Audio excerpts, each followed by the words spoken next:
Hello and welcome back to part 3 of my next 17 trilogy, Efant Mon-day. And like Journey Don't Stop Believing, the Mons just go mon and mon and mon and mon. That was a terrible joke and I don't apologise for it because I thought of it. It made me laugh and no one else. And that's really what these videos are about, self-indulgence. Efant Mon, I've spoken at length before. You know how much I love him. Just such a great figure. First outing for the next 17. Really solid attempt. I say attempt. Solid success, let's be honest. It's a vintage Efant Mon, people. Again, this is one of those figures that you just didn't think you were going to see in the Kenner line. And it is done really, really well. It's still solid. It's still beautiful. Mwah! I still love it. So, what are we talking about today? Why is it Efant Mon-day? Well, it's because there are actually two variations of Efant Mon that have been released by the next 17. So, interesting. Let's talk about the first one. So, the first one is in its like sort of desert attire. Let's see if it's actually got it on the back of my little next 17 card, what the specific name for this one is. So, L1, that is the limited edition one. Cantina Efant. So, this version, even though, so the story behind this version is when the next 17 were doing their very first initial prototyping and working out what colours they wanted the figure Efant Mon to be, because a lot of the factory work is very involved in sending colours and stuff before. It takes a long time, takes a lot of effort to get right. Obviously, absolutely spot on here. Looks really good. But before this, we almost had this. So, this was a prototype that was held by the next 17. And this was released on the Next 17 social medias as part of the behind the scenes, because Next 17 is really good at showing a lot of the behind the scenes stuff about how the figures are made and the journey they go on, because there's a lot of work in it. There was a really positive reception to this figure. Even though people had the Efant Mon, people asked straight away, because he had one of his own, which he was showing off. People were asking, can I get one? And the answer was originally, no. However, a very small limited run was made. I have one. Really nice. Obviously, the articulation, everything's the same. The stick is a different colour, is a lighter brown. The cloak is the sort of Cantina, Tatooine, sand kind of colours. Again, looks really good, but it's nice. Adds to that world building, you know. You can add into the back of your Cantina scenes, or you can just have a big Efant empire. Why not? Why bloody not, eh? Again, really like this one. Really happy with it. Quality's amazing.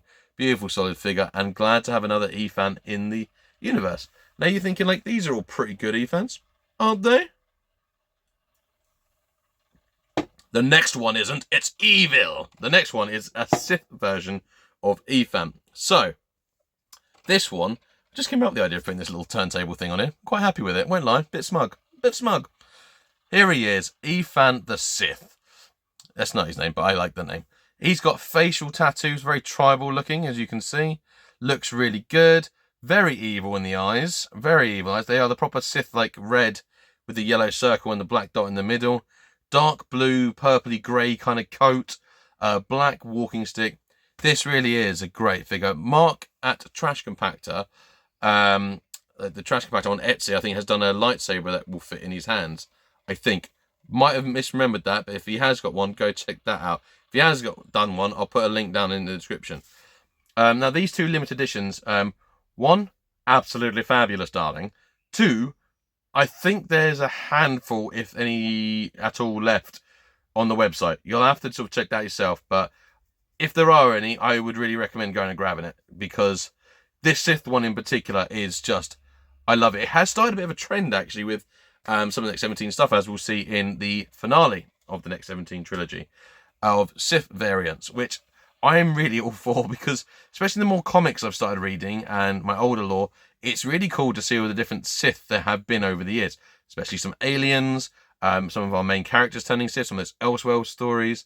It's really cool. But he really does look like he could be like one of the Emperor's few alien advisors. Like, you know, Thrawn was his military advisor, and then this could be like Efant Mon was like the keeper of Sith relics or something like that, because I think that's the kind of look he's got in regards to that. The face tattoo paint on here, I don't know how well it's showing up on here, unfortunately, because of the shadows, but it's really sort of subtle, but it is really, oh, there we go.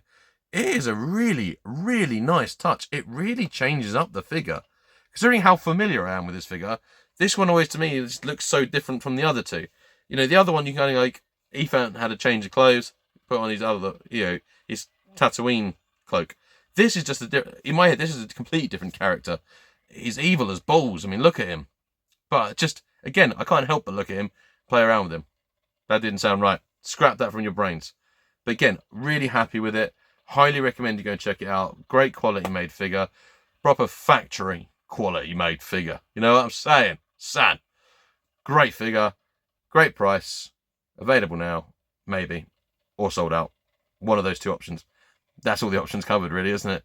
But yeah, I mean, I need to make it very clear. I don't get paid to promote these figures or anything like that. I do this because genuinely, I really love this stuff. I completed my original figure run. Touch wood, you know, I was very fortunate. My mum and my dad, very helpful. Me and my mum used to go on all these big epic journeys to try and find figures. So I did complete the figure run from early age. There's still a lot of vehicles and stuff I want to get. And maybe there's a few of my vintage figures I could do with better condition ones or stuff. But I have got the accessories. I've got the figures. So where did it leave me? I started buying customs when I was younger, but no one was making factory ones like this. You know, it really was just repainted custom figures and some, you know, head swappings and stuff. And now this part of my hobby is like brought back to life a bit. And that's why I get so passionate about talking about these third-party created Star Wars figures. It's because it's exciting again to be able to try and get a vintage figure that I never had before. Something a bit different, something a little bit a little bit a little way. You know, they're out there. And then finding ways to kit them out. Like on like Trash Compactor and like go, I'll have 50 billion different accessories. Or getting some of these accessory kits on here. There's like the Sith accessory pack that we got here. Like, awesome one, which has got like a coat type one, like, you know, like the Sand Trooper. Actually, I can show you while we're on here, because this little figure has actually got one of the, like the vinyl coats, but in material. So this little resin figure someone had made for me a long time ago, and I just thought he'd look good with the coat on, and he does. But, you know, this is available right now. They got the different sabers. We got glow in the dark sabers. We've got different Yoda kits. You can turn like Yoda into a Sith, which is pretty cool. There's a sand person, one of these, just to mix up your sand people a bit. You know, to vary your display. You know, all these things are out there because people love the hobby. So it's just really nice to see that the hobby lives on. There's new vintage, which is a weird sentence, and I'm all for it. But I'm also Ryan Speaks Geek, and I will see you at the grand finale for the next 17 trilogy. Mwah!